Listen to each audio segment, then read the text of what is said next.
Hello everybody, welcome back. इस video में हम एनिमल किंगडम चैप्टर के क्वेश्चंस करेंगे। इसके पहले मैंने पार्ट 1 बनाया था जिसमें 30 क्वेश्चंस हम कर चुके थे और एनसीईआरटी सीरीज़ की फर्स्ट वीडियो वो थी। देन टोटल 70 क्वेश्चंस थे, तो 30 हमने पार्ट 1 में कर लिए थे एनिमल किंगडम के, और पार्ट 2 में हम नेक्स्ट 40 क्वेश्चंस करेंगे।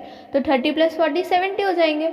इसमें फिर से अगर मैं आपको बता दूं, अगर आपको नहीं पता है तो एनसीईआरटी सीरीज़ की सेकंड वीडियो है NCERT series. NCERT means NCERT complete revision.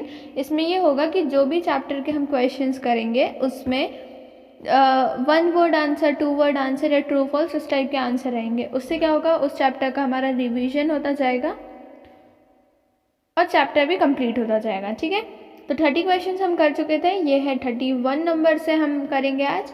तो question number 31, what is the main function of Malpighian tubules. Main function क्या है, excretion. Question number 32, which organism produces silk.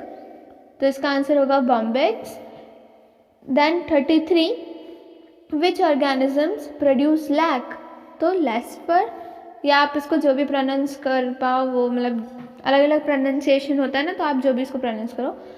34, name the second largest phylum of animal kingdom. Second largest phylum कौन सा है, Mollusca. Then 35, the soft and spongy layer of skin over the visceral hump of mollusc is known as. Spongy layer होती है, उसको क्या बोलते हैं, mantle. Question number 36, in which phylum the mantle cavity is found. कौन से phylum में mantle cavity होती है, तो मोलस्का में। What is the name of file-like rasping organ found in mollusk? उसको हम क्या बोलते हैं, radula. 38, animals of which phylum are reared for the production of pearls? Mollusca. 39, in which phylum the spiny bodied organisms are found? किस phylum में spiny bodied organisms होते हैं, तो Echinodermata. Question number 40, in which phylum organisms alter their symmetry from bilateral to radial during the development? तो Echinodermata में। आप देख रहे होंगे कि इसके पहले जो हमने क्वेश्चन किए वो पूरे मोलस्का के थे, अब सारे एकाइनोडर्माटा के होंगे। तो इस तरीके से ये जो क्वेश्चन इनके आंसर एकाइनोडर्माटा होंगे, क्योंकि इसी फाइलम के बारे में हम ये क्वेश्चंस कर रहे हैं। ठीक है, then members of which phylum have ventral mouth and dorsal anus. तो इसमें भी एकाइनोडर्माटा या डर्मेटा।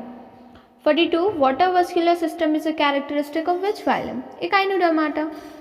ये इसके कैरेक्टरिस्टिक हैं ये सारे। एक्सक्रीटरी ऑर्गन क्या होता है बेलानोग्लॉसिस का, what is the excretory organ of balanoglossus, तो proboscis gland. Okay.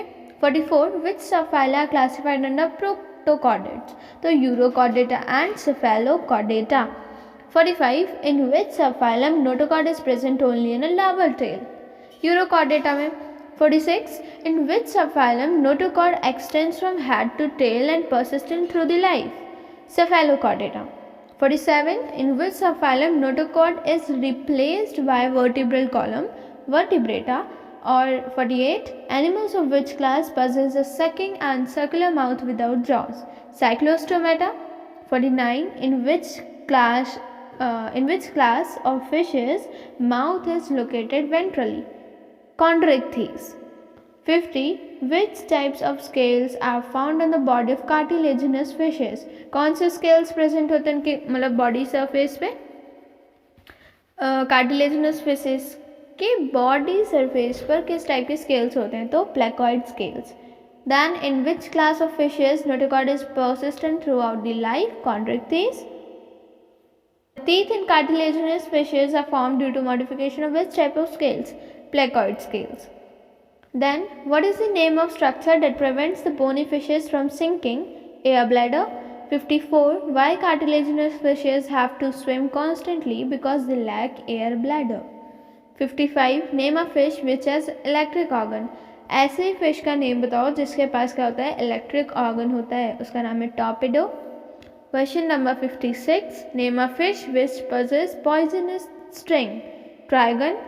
57, name the animals which don't have the capacity to regulate their body temperature are called as poikilotherms. The animals which have the capacity to regulate their body temperature are called as homeotherms. Then 59, how many pairs of gills are present in bony fishes? 4 pairs. 60, Name the cap which covers the gills in fishes. Operculum. 61. Which structures represents ear in amphibians and reptiles? Tympanum or tympanum. 62. In which class of vertebrates three-chambered heart is found? Amphibia and Reptilia. 63. The common chamber for alimentary canal, urinary and reproductive tracts is called as cloaca, या फिर जो भी आप बोलते हो. 64. Which class of vertebrata possess dry and commified skin with epidermal scales or scutes? Reptilia या Reptilia. Then 65. In which reptiles four-chambered heart is present? Crocodiles. 66. In snakes and lizards shed off their scales often. This phenomenon is called as skin cast. 67. The presence of feathers is characteristic of which class? Aves. 68. The bones of birds are long and hollow with air cavities. These type of bones are called as pneumatic bones. 69. Name of the additional chambers found in the digestive tract of birds, crop and gizzard. Last question number 70. Name the respiratory organs in birds and mammals. तो इनमें क्या होता है? Lungs. तो ये थे 40 questions. इसके पहले हमने 30 क्वेश्चंस कर लिए थे. तो टोटल हम एनिमल किंगडम चैप्टर के पार्ट 1 और पार्ट 2 में 70 क्वेश्चंस कर चुके हैं. ओके, इसके बाद मैं नेक्स्ट चैप्टर की वीडियो बनाऊंगी और उसमें भी आपको NCR series NCERT complete revision कराऊंगी. Thank you for watching. Keep supporting, keep hustling.